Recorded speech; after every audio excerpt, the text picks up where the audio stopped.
enam näha. Ja tõesti, kuigi ma sain ju aru, et see oli käsu peale plaksutatud, siis ikkagi on parem lavale tulla, kui ei ole inimesed skeptiliselt vaatamas, nagu tihti ju on. Aga tore näha, mina olen Indrek Lillemägi, siis ma saan aru, et see kloun enne lõunat, kes peaks meeleolu üleval hoidma. Ma eile siin ei tantsinud, küll aga mulle tundus, et Natalia ja Hiie esinemise järel, et ma võiks olla selline Tartu ja Tallinna lepitaja küll. Nimelt mina tulen ka peaaegu kakskeelsest perekonnast. Ma olen üles kasvanud üsna setukeelses perekonnas ja õppinud puhta kirekeelses põhikoolis siis ja gümnaasiumis hiljem ja mu ema kutsub mind siiamaani põhja läinud setuks. Aga see teema, millest mind täna siia rääkima kutsutud, kui motivatsioon on auklik. Ja ma ise lisasin siia juurde, et miks mina ei usu motiveerimisse. Sest et mulle kui koolijuhile tihti seatakse selline ootus, et olgu ma see, kes motiveerib õpetajaid, õpilasi. Ja see ootus tuleb tihti näiteks ka õpetajatelt endilt, tuleb ka lastevanematelt. Miks minu laps ei ole motiveeritud, mis te seal koolis teete. Ja seetõttu mul on väga isiklik ja natuke isegi traumaatiline suhe sõnaga motivatsioon. Aga enne kui ma räägin siis sellest, et kuidas mina juhina motivatsioonist mõtlen, ma palun, et te teeksite minuga kaasa ühe harjutuse. Nimelt, ma panen stopperi käima ja palun teil 1 minutiks sulgeda silmad. Ja selle 1 minuti jooksul küsige endalt küsimust, miks ma olen täna siin. Kui esimene vastus tuleb, ärge jätke küsimast, küsige, aga miks päriselt? Miks? Nii, 1 minut. Läks.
Aitäh. Tundus pikk või lühike aeg? Ja ma ütlen, et kui te tänasest esinemisest muud kaasa ei võta, siis palun võtke kaasa see mõte, et kogu selles infomüras, mis meie ümber on, väga palju muutusi korraga, infot siit ja sellist, pettumisi, konflikte, et võtke sellest tänasest esinemisest kaasa see mõte, et tegelikult jõuab 1 minutiga päris palju selgeks mõelda, kui me ainult võtame selle 1 minuti. Ja see on ka osati, ma arvan, vastus küsimusele, et mida teha, kui motivatsioon on auklik. Mina ütlen, et panna silmad kinni, korraks küsida uuesti, miks, tuletada endale see meelde. Sest meil koolijuhtide õpetajatena, meil tavaliselt on see päris sügav vastus olemas sellele küsimusele, miks me oleme valinud sellist rasket tööd teha. Aga selles argimöllus kipub see lihtsalt vahel kaduma. Nii et, ma ütlen, kui mitte midagi muud, võtke kaasa see mõte, 1 minut silmad kinni, tuletan selle miksi meelde endale. Aga minu taustast, ma olen siis hetkel vean eest Tallinna Pelgulinna riigigümnaasiumit, oleme üsna uus kool, avasime uksed 3 aastat tagasi, aga mul oli privileeg ka kogu seda protsessi ette valmistada. Ja kui ma alustasin Bergi loomist, siis see on päris lugu, et Haridus- ja Teadusministeeriumist anti mulle ja siis Mustamäe Tõnismäe riigigümnaasiumi juhile ministeeriumi kõrval üks tühi tuba ja öeldi, et palun, esimene ülesanne, hankige endale toolid lauad. Ja teine ülesanne, hakake looma selliseid koole, millest te olete unistanud. See oli päris metsik vabadus ja metsik vastutus. Ja ma arvan, et see iseloomustab tegelikult Eesti haridust päris palju, see, et meil tegelikult on väga palju vabadust teha ise valikuid. Mida meie Bergis valisime, lihtsalt, et te saaksite aru, kust ma tulen, et me muidugi lähtume riiklikust õppekavast, aga me oleme valinud sellise pedagoogilise tee, et me lõimime harjumuspärasest palju rohkem õppeaineid, me kasutame palju rohkem koostöiseid ja projektipõhiseid õppemeetodeid Ja umbes 20% õppekavast on selline, mille õpilane saab ise disainida. 4-päevased päevad saab meie õpilane ise disainida. Ja meie kooli fookuseks, õppekava ja ka kultuuri fookuseks on küsimus, kuidas lahendada selliseid probleeme, millel ei ole lihtsaid lahendusi. Sellised suure ühiskondliku mõjuga probleeme, näiteks keskkonnaküsimused, näiteks küsimused, kuidas ehitada tugevat demokraatiat, aga tegelikult ka küsimused, kuidas seda haridusvärki siis ajada. Sest see haridusteemad on alati näited nendest nii-öelda nurjatutest probleemidest, kus ütleme, et kergeid ja valesid vastuseid on loopida kergem kui mõnikord, kui õigeid küsimusi küsida. Me oleme puhas gümnaasium, me oleme proovinud teha nii, et kõik majast õppekava ja kultuurini on disainitud siis just selle gümnasisti vajadusi silmas pidades. Meil on rohkem kui 1000 õpilast, ligikaudu 100 töötajat, ja mis on oluline võib-olla ka tänases kontekstis siin, et lisaks siis meie nii-öelda põhilisele suunale meil on ka eesti keel teise keelena suund ja ainus Eesti gümnaasium, kus saab õppida kogu programmi ka eesti viipekeeles. Ja meil on väga palju individuaalseid õppekavu, tõesti, me oleme olnud avatud väga paljudele ka erivajadustega õppijatele gümnaasiumis. Ja igal aastal on sisseastujaid rohkem kui 70 põhikoolist, mis teeb selle õppijaskonna tõesti mitmekesiseks. Nüüd aga, kui ma kooli looma hakkasin, siis nagu ma ütlesin, ma olin üksi oma toolilauaga ja oli ülioluline küsimus, et miks keegi peaks üldse viitsima minuga koos uut kooli luua? Mis peaks motivatsioon olema inimestel tulla välja oma mugavustsoonist, tulla kaasa mingite ideedega, mis juba ette teada, millele osutatakse ka vastupanu, mis on mõne inimese jaoks, mõne õpilase, mõne lapsevanema jaoks kummalised, aga igal juhul meie kõigi jaoks ebamugavad. Ja ma kirjutasin kõigepealt selle vastuse siis muidugi enda jaoks paberile. Ma tahtsin tegelikult öelda, et miks see küsimus on oluline, et miks keegi peaks minuga tulema uut kooli looma, on see, et kui tavaliselt ma räägin inimestega uute koolide loomisest, siis esimesena tulebki meelde, et saab oma ideid valla lasta. Saab värvata selliseid inimesi, nagu me tahame. Aga minu jaoks selle vastus, et mis on uue kooli loomise juures ja tegelikult üldse juhtimise juures kõige keerulisem on andnud Ben Horowitz ühes raamatus, mida ma mõned aastad tagasi lugesin, The Hard Things About Hard Things. Ja see vastus on see, et tegelikult see suurte sõnade seadmine, suurte sihtide seadmine, isegi heade inimeste värbamine, see on kõik tilulilu. See on kõik nali. See on kerge osa juhtimisest. Raske osa juhtimisest on siis, kui need head inimesed, kelle sa oled värvanud, kui nad pettuvad, sest kõik ei lähe nii libedalt, nagu alguses oli loodetud. Või kui see suurepärane visioon, mis on paberil, mis on seinal, mis on läbi räägitud, kui see ei ole ka pärast mitut aastat argipäevas näha. Ja kui inimesed hakkavad usku kaotama, hakkavad motivatsiooni kaotama, hakkavad võib-olla ka lootust kaotama. Ja siis sa oled seal keset ööd, võib-olla peas veel ketrab mingi vanema saadetud kiri.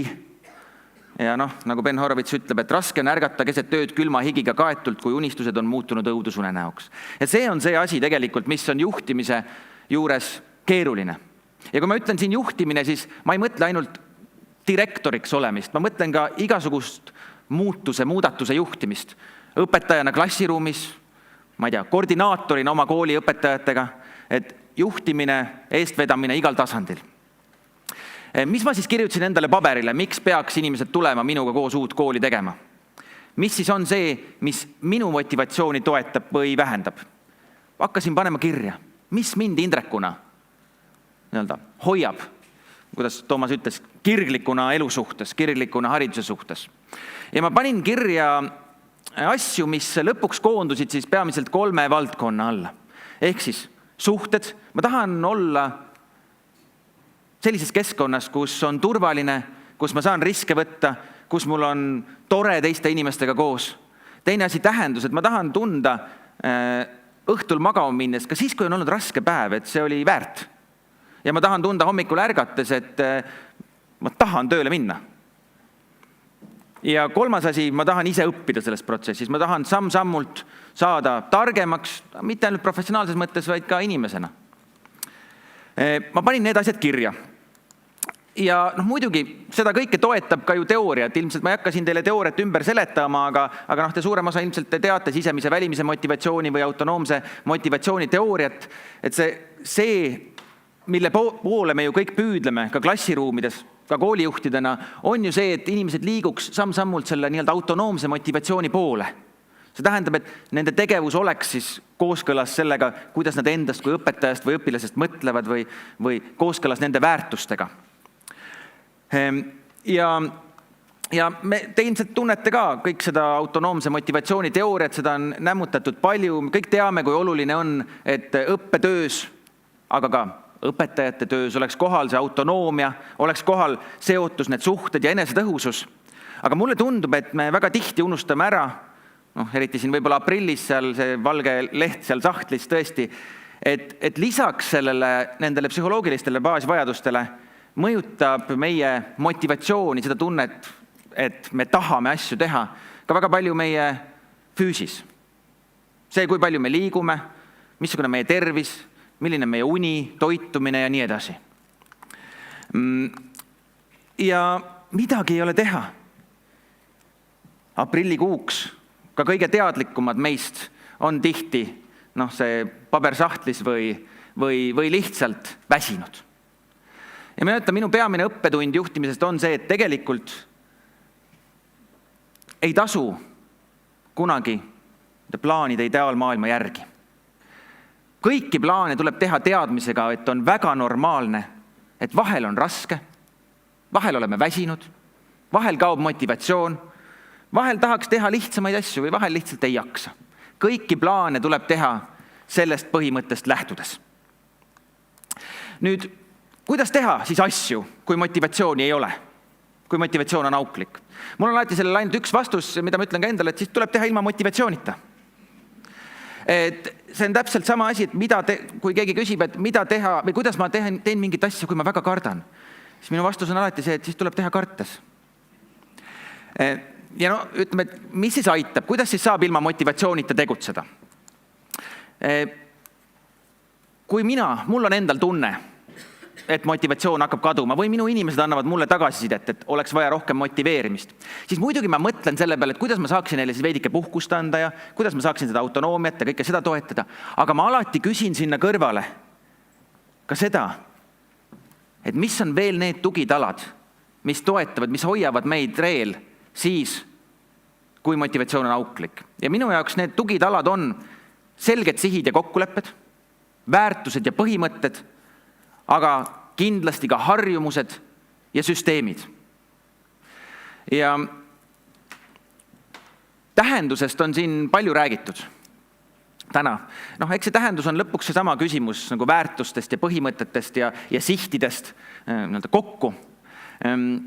Ja võib-olla oluline asi, mida siin rõhutada nende asjade juures on see, et need ei ole mingid asjad, mida saab ära teha. Need ei ole mingid asjad, mis saab augustis seminari ära teha ja siis nad on tehtud. Need on asjad, mina ütlen, et millega peab iga päev tegelema. Ja eriti meie juhtidena, eestvedajatena peame iga päev tegelema. Ja iga päev tegelemine võibki tähendada ka seda 1 minutit silmade sulgemist. Me tuletame endale meelde, mis seal augustis sai paberile kirja pandud. Aga ma usun ka sellesse, et neid arutelusid oma kollektiiviga, väärtuste, põhimõtete, sihtide üle, neid peaks pidama rohkem, kui on harjumuspärane, isegi rohkem, kui tundub, et on normaalne. Ma ütlen, et vahel tuleb minu arvates rääkida väärtustest ja sihtidest lausa nii palju, et on piinlik. Kuidas see käib?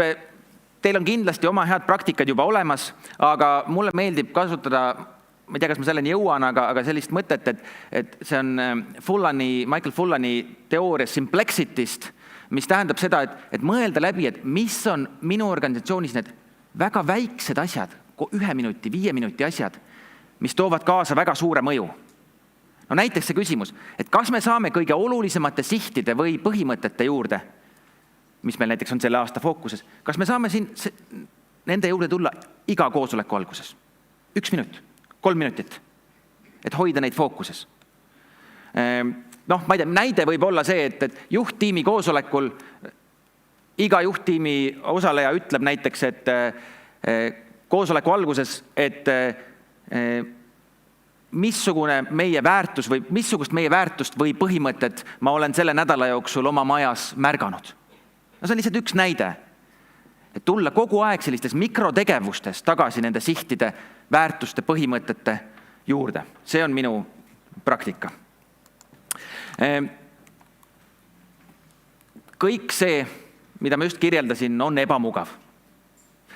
Minu arvates on asi, millest vähe räägitakse ka klassiruumi kontekstis, on ebamugavusega toimetuleku õppimine. Juhtimises on see eriti kriitiline, aga minu arvates sellest peaks rääkima hariduses põhjalikumalt. Küsima, ma arvan, et juhtidena, õpetajatena peaksime kogu aeg küsima, mida teen mina selleks, et ma õpiksin ebamugavustega toime tulema. Et ma mida ma teen selleks, et siis, kui motivatsioon kaob, ma ei ehmu. Siis, kui on jamad, ma ei ehmu.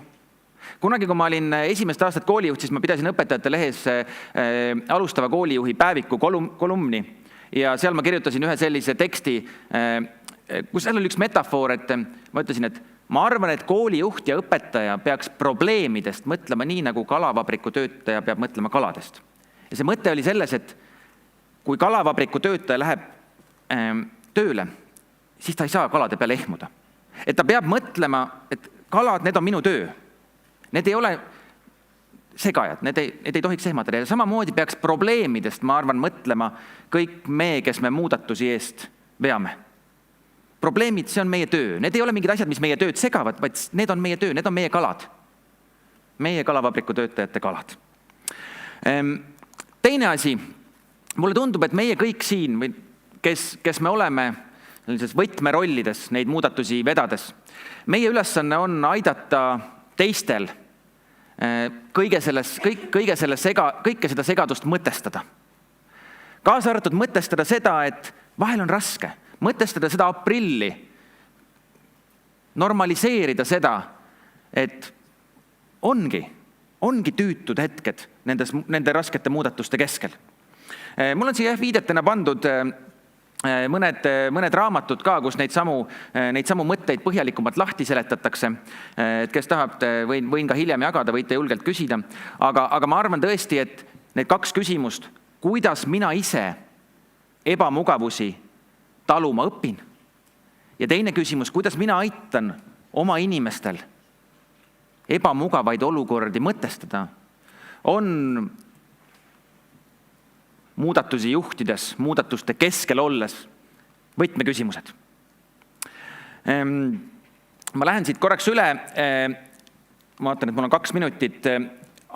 Kaks põhimõtet, mida mina olen oma koolis kasutanud, et sedasama keerukust, komplekssust, seda motivatsiooni auklikkust siis toestada. Üks asi on sama Michael Fullani nii-öelda põhimõte ja see põhimõte on see, et juhi ülesanne on luua omandikultuuri. Mis asi on omandikultuur? See on see sama kultuur, et kui inimestel on selge tähendus, pädevuse tunne ja seotus teistega, tegelikult need samad psühholoogilised baasvajadused on täidetud. Ja kuidas see siis argipäevas võiks väljenduda, on see, et näiteks, et värbamise aluseks on selge visioon ja põhimõtted. Ma tean, et paljud teist ütlevad, et aga värvata tuleb et ei ole valida. Siis ma ütlen, et tegelikult on sama Pelguline riigigümnaasiumis, meil on küllalt konkursse läbi kukkunud ja ma ütlen, et see minu vastus on alati see, et värbamise osa ei ole ainult inimeste pardale saamine, vaid värbamise osa on väga palju ka näiteks ootuste juhtimine. Minu tööintervjuud kandidaatidega on väga palju sellised, et koosnevad minu küsimustest kandidaadile ja teine osa ma loen ette, mida ma ootan ja ütlen, et ütle mulle jah või oled oodatud ainult siis, kui sa nõustud sellega ja sellega. Mul on alati hiljem asjad, millele tagasi viidata. See asi on siin see põhimõte. See on see asi, millest me ei tagana. See on meie punane joon või meie põhimõte. Aga veel, mis omanditunnet aitab luua, on kindlasti inimesed majas, kellel on autonoomia ja vastutus, kes ei pea juhiga igat detaili läbi rääkima. Kindlasti koostööaeg, kõik need tunnivaatlused, millest te juba rääkisite siin palju täna. Aga väga oluline, luba ebaõnnestuda. Mis on osa sellest, mida ka Natalja mainis siin, et tegelikult meie hariduses on ikkagi väga palju veel sellist ebaõnnestumise hirmu, aga ka tegelikult, ma ütleks, et tihti isegi ebaõiglast enesekriitikat ja sellest tulenevalt ka madalat enesehinnangut, mis tegelikult nende muudatuste keskel sööb seest, teeb seda motivatsiooni väga-väga auklikuks. Nii et ma ütlen, et meie ülesanne tegelikult kolleege, õpilasi toetades on minu arvates väga palju normaliseerida ka seda, et alati ei pea andma 100%. On okei ka ebaõnnestuda riske võttes. Aga mina ütlen, et mina lisan siia alati juurde seda, et on luba ebaõnnestuda, aga on keeld mitte hoolida. Näiteks. Kindlasti see, mida mina olen väga palju ka oma koolis, mille võib-olla kontekst ongi see uue loomine olnud, väga palju hoidnud fookuses on see, et säiliks see katsetamise kultuur. Me kutsume seda, et julgus panna vastutustundlikult hullu. Ja teine pool siis lisaks sellele omanditundele, mida ma juba enne mainisin, on see, et leida üles need mõjusad väikesed asjad oma organisatsioonist, millel on suur mõju. Olgu need siis need 1 minuti koosoleku algused, näiteks oma organisatsioonist meie teeme väga palju 15 minuti tunnivaatlusi. Sellised asjad, kus tõesti ei ole tervet tundi aega vaadata 15 minutit, õpetaja ise seab fookuse, mida ma tahan, et mul jälgitaks, tahangi, aga tule jälgi mul, kuidas see tunni algus raam näiteks on seal. Koosolekutel 10 minuti kurtmise piirang, pärast seda peab keskenduma lahendustele. Et sellised väiksed asjad, mis tegelikult ei võta palju aega, aga millel tegelikult on väga suur mõju, pidades silmas just põhimõtteid, väärtuseid, sihte ja neid süsteeme. Nii et kokkuvõtteks, minu vastus küsimusele, et mida teha siis, kui motivatsioon on auklik, on see, et valmista iseenda oma inimesi ette raskusteks, konfliktideks ja ebaõnnestumisteks. Normaliseeri seda, et alati ei olegi elu kerge. Alati ei olegi tunnet, et nüüd tahaks kohe teha muuta. On normaalne, et me vahel oleme väsinud, vahel kaob mott, vahel kaob fookus. Normaliseeri seda, et enne selgust ongi segadus. Aga samal ajal hoia kogu aeg fookuses see positiivne plaan, lootus ja turvatunne. See on eriti muidugi juhi vastutus, kuna juhi emotsioonid ja uskumused alati ju võimenduvad. Et muidugi, kui juht on ees see skeptik, siis ei saa loota, et teised ei ole skeptikud. Et muidugi juht peab alati küsima endalt seda, et mida mina välja peegeldan, sest et see, mida mina välja peegeldan, see, mida mina ütlen, see võimendub. Siis muidugi aita luua tähendust, loo seda omanditunnet, lihtsusta keerukust, aga mis kõige olulisem, suured muutused ei sünni kunagi raskete otsusteta, olgu need siis klassiruumis või kooli juhtimise tasandil või isegi riiklikul tasandil. Ja oluline on see minu arvates, et mulle väga meeldib üks Martin Heremi tsitaat, mis on viimasel ajal saanud minu juhtimise motoks. Et kui selge ei ole märg, siis see ei ole juhtimine. Aga veel enam, ma ütlengi, et kui ei ole raske, siis ei sünnigi suuri asju. Nii et on okei, et motivatsioon on auklik. Vahel saab ka motivatsioonita. Aitäh teile!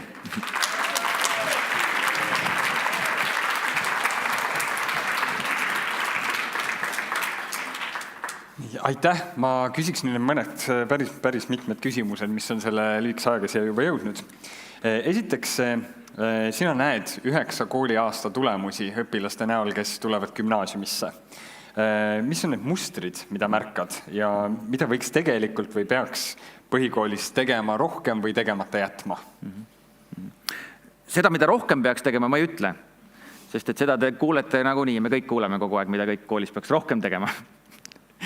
Küll aga ma ütlen, et näiteks meie gümnaasiumis küll saavad hakkama õppijad kõige paremini, kes on harjunud õppima